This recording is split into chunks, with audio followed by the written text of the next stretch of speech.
Bonjour mes frères et sœurs. En fait, je viens juste pour vous témoigner de ce que Jésus a fait dans ma vie. Voilà. Avant, j'étais dans la délinquance, tout ça. Bon, j'étais dans plein de choses qui ne glorifiaient pas Dieu.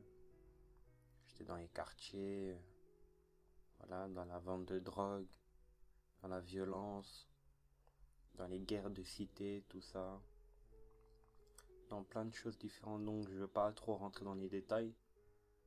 Le but aujourd'hui, c'est juste de présenter Jésus en fait. Parce qu'il est vraiment la solution. Donc voilà, je vais vous raconter vraiment en bref mon témoignage, quoi. Mais je vais plus centrer mon témoignage sur Jésus. En fait, voilà, j'étais dans les quartiers, voilà, dès mon plus jeune âge, vers 11-12 ans, j'ai commencé vraiment les bêtises, tout ça. Vers 11-12 ans, j'ai commencé les cambriolages, la violence dans les quartiers, tout ça, les guerres des quartiers. Après, bon, j'ai commencé à aller au commissariat vers 12 ans, 12-13 ans, non 12 ans, voilà. Et au fur et à mesure du temps, plus je grandissais en fait, et plus les bêtises que je faisais devenaient de plus en plus pires en fait. J'ai commencé voilà à traîner de plus en plus tard dehors, à être de moins en moins avec ma famille, à rentrer de plus en plus vraiment tard, vraiment, vraiment terrible quoi. Et vers 13 ans, 13 ans et demi, 14 ans grand max, j'ai commencé à vendre de la drogue en fait pour un grand du quartier. Et voilà, avec mon ami, on a commencé il nous a tout donné quoi, la drogue, le matériel quoi, portable. Et voilà, on vendait, on avait, entre guillemets, on avait quelques petits moyens. On n'avait pas grand chose, mais on avait quelques petits moyens. Et voilà, et à partir de là, j'ai commencé à fréquenter aussi les filles quoi, aller avec les filles, voilà, comme tous mes copains faisaient quoi. Comme toute la jeunesse fait en fait en ce moment. Donc bon, moi j'étais personnellement pas trop dans les filles. Mais bon, ça pouvait m'arriver en fait voilà, d'aller avec une fille à gauche ou à droite. Donc voilà. Et en troisième, à 15 ans, j'ai eu une affaire qui a surgi en fait, qui m'a amené en prison à Fleury-Mérogis, au CJD, au centre de jeunes détenus en fait, ça s'appelle. Ouais, et là-bas j'ai fait 2 mois et demi. Là-bas en prison, on m'a donné une petite Bible en fait. J'ai commencé à lire, j'ai été en paix, tous les jours je commençais à lire, tous les jours j'ai commencé à prier, tout ça, j'étais en paix franchement là-bas.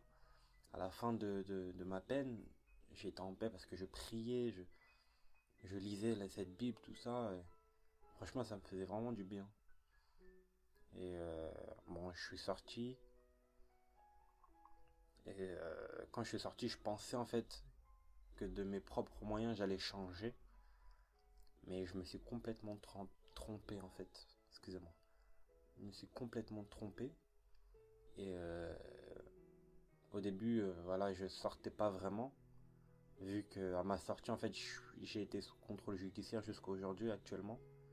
Et je suis interdit en fait de chez moi. De mon quartier entre guillemets. Et voilà, au début, j'étais chez une tante à moi. Par rapport au trajet pour aller à l'école, c'était un peu loin. Donc ma mère m'a amené chez sa cousine. Elle était quand même jeune, au début ça se passait bien. Bon, après à la fin, il y a eu une petite confusion. Ça m'a amené à partir de chez elle, quoi.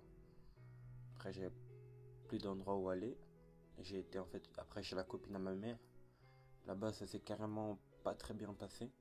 Donc j'ai dû quitter aussi là-bas parce qu'elle voulait que je parte. Donc j'avais plus d'endroit où aller. Puis voilà, après, le Seigneur a permis de me positionner chez le frère à mon père. Donc quand mon père m'a dit, bon, m'a proposé d'aller là-bas, au début j'étais un peu, voilà, j'étais un peu craintif quoi. Je me suis dit bon, eux c'est des gens qui vont quand même à l'église, tout ça, bon, ça va être un peu chaud, j'aurais pas trop de liberté peut-être. Moi qui aimais beaucoup la liberté, bon, c'était un peu chaud. Bon, j'y étais, bon, ils m'ont bien accueilli, tout ça. En fait, ce qui m'a vraiment frappé à mon arrivée, en fait, c'est vraiment quand je vois en fait leur vie, leur mode de vie, même leur mode de vie vraiment personnel ou même en famille. C'était vraiment dans la joie, la bonne humeur, ça rigolait par rapport à chez moi en fait. Et franchement, quand je voyais ça, ça me frappait en fait. Et souvent, bon, j'ai un cousin qui est là, chez qui, voilà, et chez mes oncles, là où je suis actuellement. Et il me témoignait tout le temps, voilà, s'il y a ça, en fait, c'est grâce à Jésus, en fait. Moi, au début, je me disais, bon, voilà, eux, c'est entre guillemets, des religieux, donc moi, bon, ça m'intéresse pas, j'écoute, mais voilà, sans plus. Après, au fur et à mesure du temps, je le voyais chaque fois, Jésus, Jésus. Il dort, Jésus, il se lève, Jésus. Il rentre du travail, oh, Jésus. Ouais, je me disais, bon, il est un peu, voilà, il est un peu ailleurs, quoi. Euh, Pareil pour sa grande sœur, je voyais aussi, elle était heureuse, toujours Jésus, Jésus. Voilà, pour la famille, quoi. Pratiquement tout entière, la famille, en train de glorifier Jésus, tout ça. Bon, moi, dans ma tête, ce que je voulais, c'est retrouver à avoir de l'argent, en fait. Parce qu'entre guillemets, je m'étais fait attraper avec de l'argent quand je suis parti à Fleury. Donc quand je suis sorti, j'avais, entre guillemets, zéro, quoi. Donc pour moi, je voulais en fait remonter mon truc d'avant. Et j'ai recommencé à aller fréquenter mon quartier. J'ai fait quelques petites choses pour récupérer un peu d'argent. Et à partir de cela, j'ai récupéré de l'argent et j'ai recommencé dans la drogue. Et là, j'ai vraiment recommencé. C'était pire qu'avant. Et j'ai commencé à toucher quelques sommes quand même. Et j'ai commencé vraiment à avoir des moyens. Et ça, tout ce que je vous dis, ça fait moins d'un an maintenant. Non, ça fait un an maintenant. Ouais, bon, en faisant tout ça, entre-temps, quand j'étais chez mon cousin, ils m'ont montré en fait une réunion de réveil. Et bon, je regardais un peu et un jour, j'étais seul, je regardais une de ces réunions et ça parlait de la repentance par rapport à... En fait, ça me montrait les étapes de la repentance et quand je regardais ça, en fait, ça m'a interpellé. Mais bon, voilà, ça m'a interpellé, mais sans plus. Un jour, on est parti en fait à une de ces veillées. Et voilà, quand le frère parlait en fait parlait. Et quand je voyais aussi les jeunes qui étaient là, je voyais vraiment, ces jeunes étaient vraiment différents d'autres jeunes, des autres jeunes en fait qui se disent chrétiens en fait. Ils étaient vraiment différents, ils étaient vraiment, il y avait quelque chose de différent en fait. Et ça m'a touché en fait. Et quand le frère parlait, tout ça, mon cœur, voilà, j'avais qu'envie d'aller confesser parce que j'en avais entre guillemets aussi marre en fait de toute cette vie. Et au fur et à mesure du temps, voilà, pendant la réunion, il parlait. En fait, j'étais à bout, je voulais que confesser et tout arrêter, quoi. Et je me suis levé, en fait, et je me suis fait délivrer.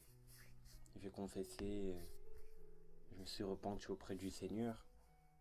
Et voilà, j'ai été délivré, tout ça.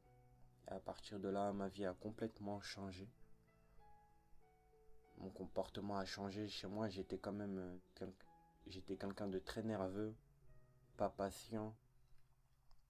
Et le Seigneur a changé, en train de changer ça en fait chez moi. Il me rend de plus en plus patient, de moins en moins colérique. C'est pas évident dans certaines situations, mais le Seigneur est quand même grand. Il nous laisse pas, il nous change. Et par sa grâce, le Seigneur, à travers moi, a pu en fait interpeller beaucoup des jeunes de mon entourage en fait. J'aurais parlé du Jésus de la parole, le vrai Jésus en fait. Je leur ai parlé de ce Jésus.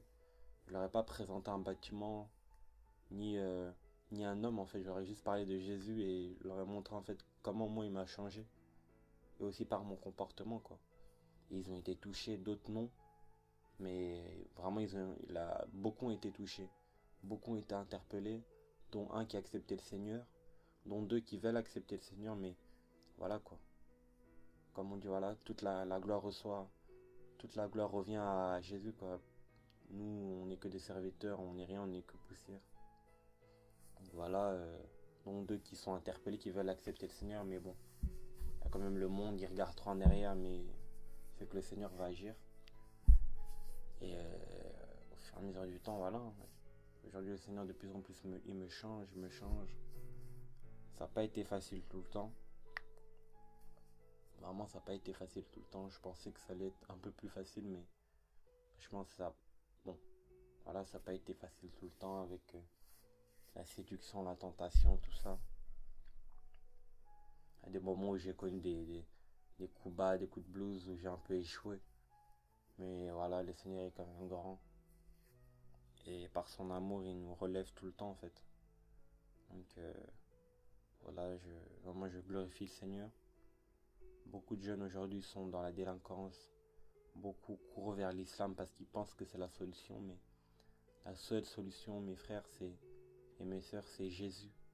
Pas le Jésus des catholiques, mais juste le Jésus de la parole. C'est lui qui change. Nous, de nous-mêmes, les hommes, on ne peut pas changer. J'ai tenté, j'ai pas réussi. J'ai pas réussi.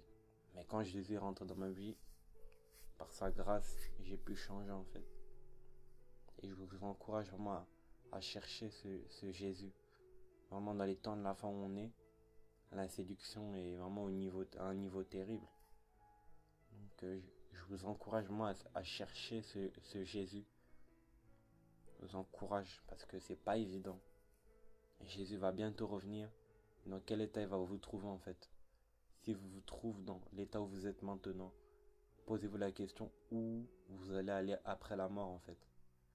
Où vous allez aller après la mort. Il y a des endroits où on a peur dans ce monde. Mais l'enfer en fait c'est pire en fait. C'est terrible.